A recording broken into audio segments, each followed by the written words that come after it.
All right, I'm going to read 4 poems from a new selected book that's going to be out later this year.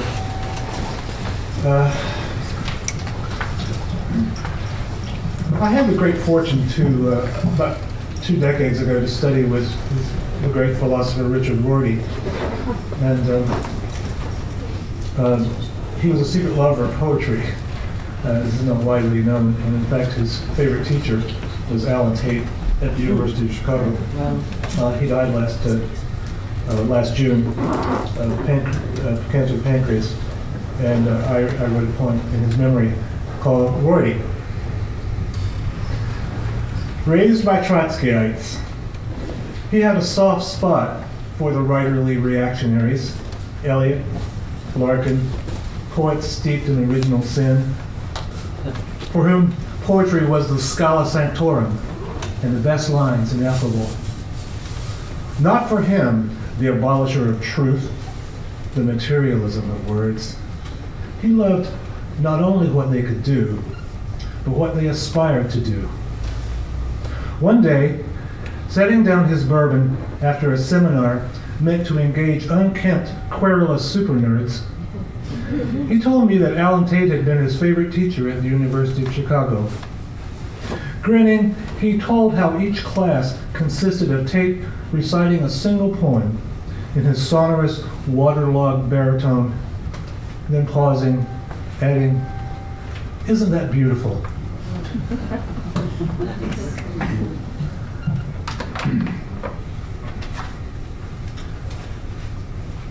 I know that many of you here have had the experience of being in a creative writing workshop.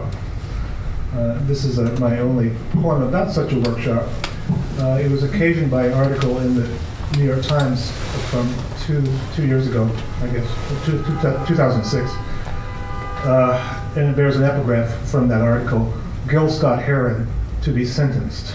Gil Scott Heron, as you know, is a progenitor of hip-hop, and also a wonderful poet, a musician, novelist, who was a classmate of mine at the writing seminars in Johns Hopkins way back in the day. This will give you an idea of what those seminars were like. It begins with a quote. "I find that rhetoric does my thinking for me," she said, turning the page, moving on, having outplathed Plath, including the bitchy conjurations of voice that threatened to make all a trick and fostered ill will. Next up, me. I read my serious, inadequate verse, remembering all the while the assassinating queries of my undergraduate workshops. What is the function of the ego in this poem? What does the third person mediate? Or is it really you? So often the poem came down to you. And after my soft-voiced rendition, silence followed suit, a reset button before the class critic trained an interrogating eye on one offending line. Eliot Coleman, too aged and amiable to rein in the revolutionary spirits of the seminar, pretended a real point of craft was at issue and let the sans-culottes have their way. "It's sentimental," said one. "The subject is unstable," said another. I had no answer to these indictments and sat silently, a U, while the rest of the eyes wobbled back and forth as if not quite believing their luck in having stumbled on a massacre. Then a large black man rose. Actually stood up, and in doing so, tipped over his unlocked briefcase, spilling old cups, record albums, a copy of his recent published novel, and some spoons. Scanning the table, he who had been silent all semester debuted a serrated baritone that wondered about the merit of intention, something he thought neglected. "Intention is the moon I follow," I seem to remember his saying, though the verbatim stops here. He was risen to that defense when justice was poetic, and of course snubbed me later when I tried to ingratiate myself with a little joke in our apartment elevator. That other was about language, that was all, but this was the weekend. He was in his other world with his band, his other means. 4 or 5 menacing afros with shades followed him silently up to a different view of that white moon out in the alley beyond my place, beyond where I got off.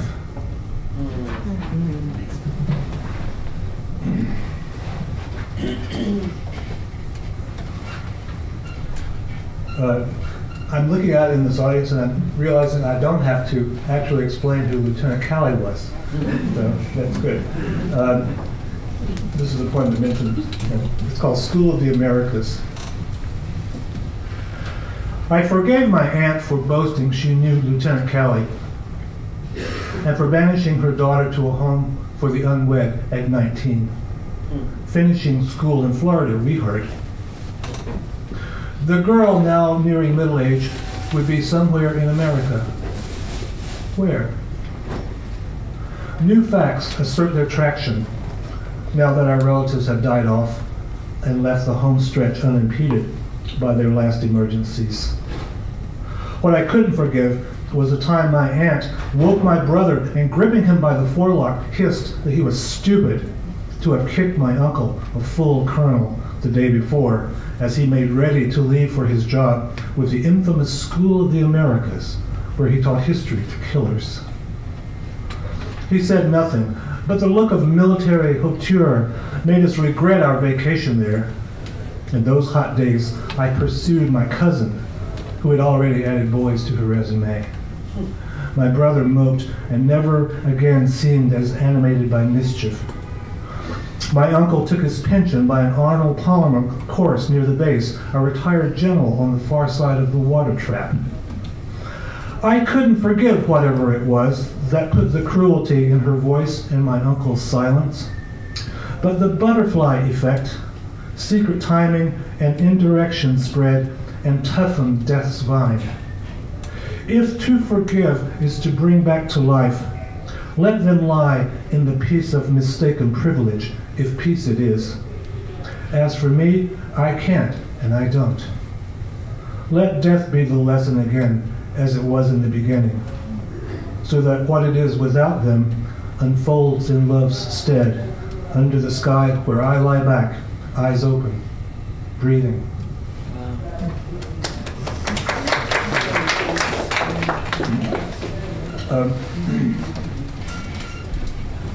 My final poem is called Russians.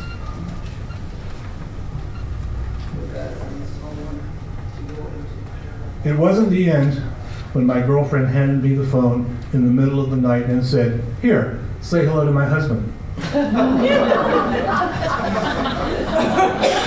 And it wasn't the end of anything when another grabbed the wheel at 70 and screamed, "I could pull this right off the road right now. I could do it right now." Those frenzies have passed into something like the memory of a good novel, weighted in one's lap when the day is cleared and there's nothing left to do but look in on the Russians, passing out at the feet of their superiors, emptying their wallets into the fireplace, throwing their brain-stuffed heads before the locomotive of history, rather than face the vivid memory of errors committed when the face was hot and stared into the eyes of that intransigent, that other face. Thanks.